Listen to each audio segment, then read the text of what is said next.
The Great Falls Ski Patrol is going to put on quite the event for the community to learn about what they do. We're going to have a snowcat, one of those big groomer snowcats available for the public to actually get inside, take a look at, for the kids to, push the button and run the levers. Now in its fourth year, at Patrollapalooza, you can join the ski patrol at stations that include everything from knot tying to compass navigation and more. Anyone who is at the mountain on Sunday the 16th should track down what we call the treasure map sometime in the morning when they're getting ready to go.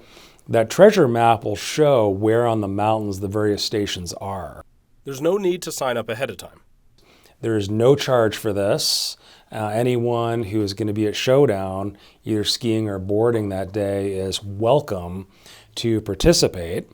And that applies to both adults and children.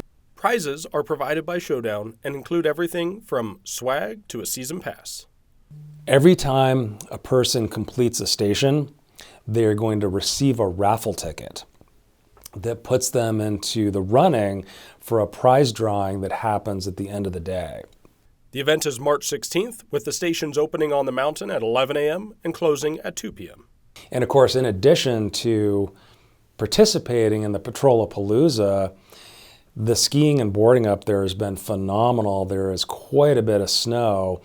So I encourage folks to come up, not only to participate in this fun ski patrol event, but to get some turns in because it's pretty amazing up there right now. In Great Falls, I'm James Rowland, MTN News.